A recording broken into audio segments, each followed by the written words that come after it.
दोस्तों कैसे हैं आप लोग। मैं उम्मीद करता हूं कि आप सभी अच्छे होंगे। दोस्तों ये आरआरबी एनटीपीसी रेलवे का जो फर्स्ट एग्ज़ाम हुआ था उसका 1 फरवरी का फर्स्ट शिफ्ट का पेपर है जिसको हम लोग रिवीजन करेंगे। इससे हमारे जो सीबीटी एग्ज़ाम होगा तो इसमें हमको काफ़ी मदद मिल सकता है। प्रश्न, पेनिसिलियम क्या है? तो आंसर हो जाएगा फंगस यानी कवक। अगला प्रश्न, एलपीजी का फुल फॉर्म क्या होता है? तो लिक्विफाइड पेट्रोलियम गैस। अगला प्रश्न, ईस्ट में सर्वाधिक पाया जाने वाला विटामिन कौन सा होता है? तो विटामिन B12। ईस्ट में सर्वाधिक विटामिन कौन सा पाया जाता है? तो विटामिन B12 पाया जाता है। अगला प्रश्न, जलियांवाला बाग हत्याकांड कब हुआ था? तो 13 अप्रैल 1919 को हुआ था। अगला प्रश्न, विश्व रेड क्रॉस दिवस कब मनाया जाता है? तो 8 मई को मनाया जाता है। अगला प्रश्न, आधुनिक कंप्यूटर के जनक कौन है? तो अलन टर्निंग। अलन टर्निंग जो है आधुनिक कंप्यूटर के जनक है। अगला प्रश्न, प्रथम लोकपाल विधेयक कब प्रस्तुत किया गया था? तो 1968 में। 1968 में प्रथम लोकपाल विधेयक प्रस्तुत किया गया था। पहला परमाणु परीक्षण कब हुआ था? तो 18 मई 1974 को। 18 मई 1974 को पहला परमाणु परीक्षण हुआ था। अगला प्रश्न, संसद द्वारा महाभियोग प्रक्रिया से किसे नहीं हटाया जा सकता है? तो ये प्रधानमंत्री को नहीं हटाया जा सकता है। अगला प्रश्न, भगवान महावीर का जन्म स्थान कहाँ पर है? तो वैशाली के कुंडग्राम में है। वैशाली के कुंडग्राम में है। अगला प्रश्न, महात्मा गांधी ने नमक कानून की अवज्ञा कब की है? तो मतलब दांडी सत्याग्रह के दौरान उन्होंने नमक की अवज्ञा की है।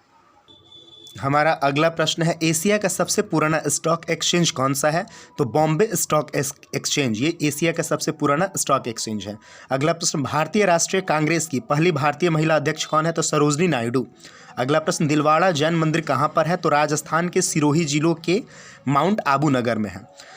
अगला प्रश्न, वर्तमान में कितने PSU बैंक है? तो आंसर हो जाएगा 12। अगला प्रश्न, संविधान में नीति निर्देशक तत्व किस भाग में निहित है? तो भाग 4 में है। अगला प्रश्न, दीफू दर्रा कहाँ पर स्थित है? तो अरुणाचल प्रदेश में स्थित है। अगला प्रश्न, केरल व कर्नाटक में होने वाले मानसूनी वर्षा का नाम क्या होता है? तो ये आम्र वर्षा है। अगला प्रश्न, किस शहर को ऑटोमोबाइल सिटी के नाम से जाना जाता है? तो चेन्नई को जाना जाता है।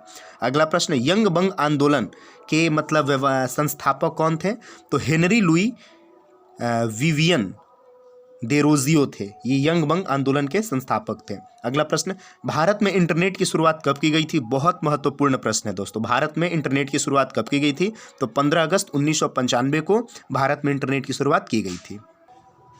अगला प्रश्न, अंटार्कटिका में स्थित ग्लोब पर दक्षिणी ध्रुव को सफलतापूर्वक फतह करने वाली भारत की प्रथम महिला पुलिस सेवा IPS तथा ITBP अधिकारी कौन है? तो अपर्णा कुमार।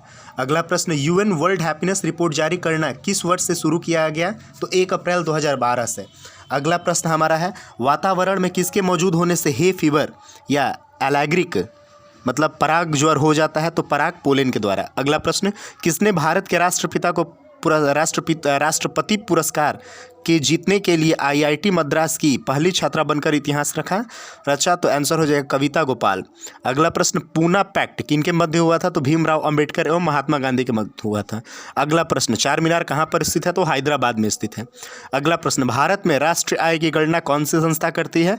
तो आंसर हो जाएगा केंद्रीय सांख्यिकी संगठन के द्वारा भारत में राष्ट्रीय आय की गणना की जाती है।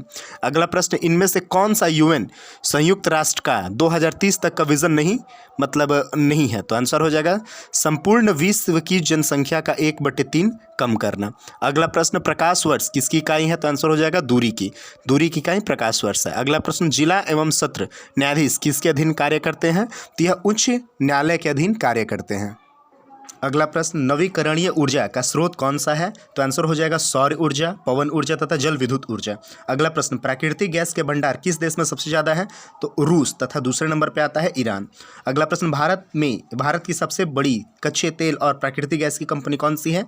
तो आंसर हो जाएगा ONGC। अगला प्रश्न, कौन सा लोक कला है जो शुभ अवसरों पर घर पर फर्श सजाने में की जाती है? तो कोलम, तमिलनाडु। ये बहुत इंपॉर्टेंट क्वेश्चन है दोस्तों। जीन प्लेरे हैरिसन ने कल्पना चावला की जीवनी की कौन सी पुस्तक लिखी है? तो आंसर हो जाएगा the age of time, the authoritative biography of Kalpana Chawla. अगला प्रश्न, HIV वायरस होने का रोग कौन सा होता है? तो एड्स होता है। अगला प्रश्न, इम्फ्रेडा पादप किस वंश का है? तो गाइनोनोस्ट्रम का है ये। तो दोस्तों ये RRB NTPC मतलब स्टेज 1 का 1 फरवरी का पहला शिफ्ट का सारा मतलब जो GK GS आया था उसका है। उम्मीद है कि आपको वीडियो पसंद आई होगी। अगर आई होगी तो प्लीज़ सब्सक्राइब करें। धन्यवाद।